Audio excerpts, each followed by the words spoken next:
Juan Kapitulo 6, versikulo 35. Si Jesus miingon kanila, "Ako mao ang pan nga naghatag sa kinabuhi. Ang muari kanako dili nagayod gutomon, ug ang mutuo kanako dili nagayod uhawon." Ang mga puno Pan sa kinabuhi. maglikon unta sa mong pagtuo ug gagaka kami sa pagtuman sa imong mahal nga kasuguan.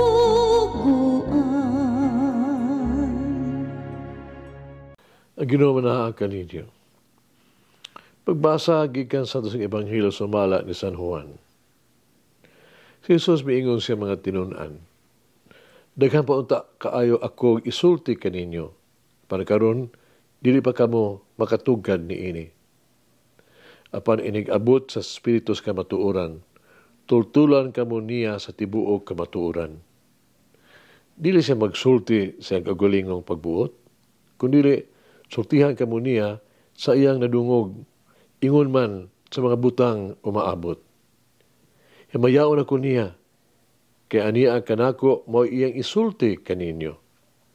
Ang tanan nga iya sa amahan, ako Busa giingon ko, nga dawaton sa Espiritu ang ihatag ko kaniya o isugilo niya kini kaninyo. Ang Ebanghelyo sa Ginoo. Pasalamati ang Ginoo kay siya maayo, ang iyang gugma mulungtad hangtod sa kahangturan. Pasalamati ang Diyos sa tanang mga Diyos, ang iyang gugma malungtaron. Pasalamati ang Ginoo sa mga Ginoo, ang iyang gugma balungtaron.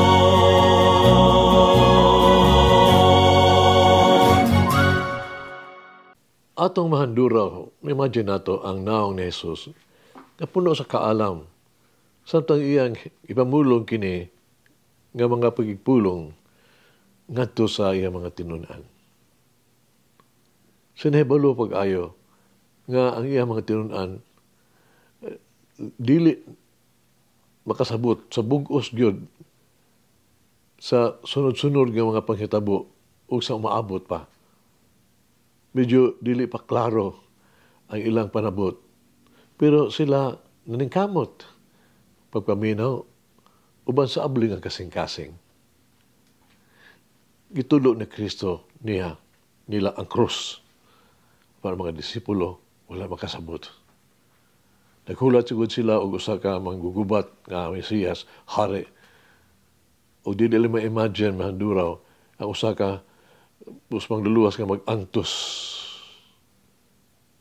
Nasabtan kay na Jesus ang ilahang pagkadilian daw sa pasan, no? Sa pagdawat sa paras-unon ang kamatuuran nga ilapas-anon sa unahan. Sa pagtan-aw sila ang Ginoo nga gipatay uban sa komon nga mga kriminal. Apan si Jesus na sayod sa ilang kahuyang o hinay-hinay niya kining gipasabot ang kamatuoran hangtod sa pag-abot sa Espiritu Santo nga unya mugiya o magtudlo kanila. Ang Espiritu mapadayag kanila sa tanang butang o labaw pa kung sila makahimo na pagdumala niini. Sa samang paagi ang Espiritu sa kamatuoran dili mapahisalaag kanila apan mapakita kanila sa hustong dalan. Kana ang dalan tingali pig-ut og lisod.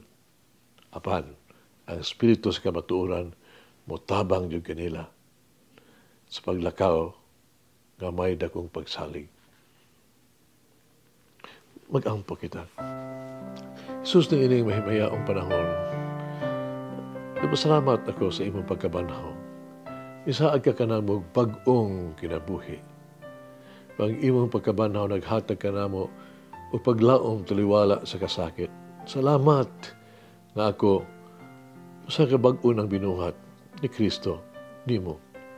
Ikaw ang buhi, paglaom, pinaagi sa imong kinabuhi, naghatag og espiritu, gitubos ako, naluwas, ug naluwas diha kanimo.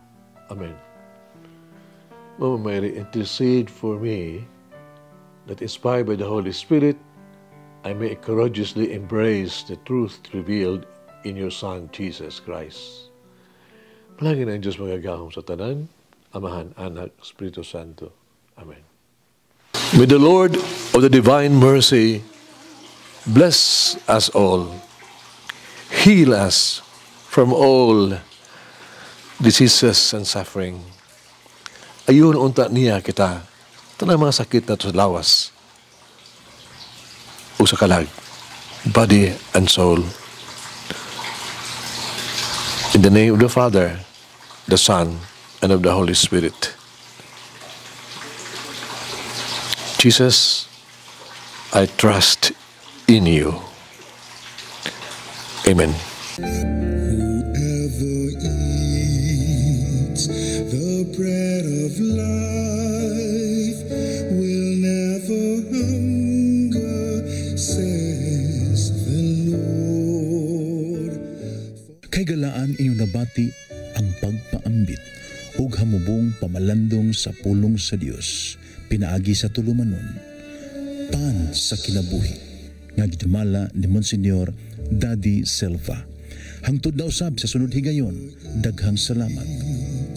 The bread of life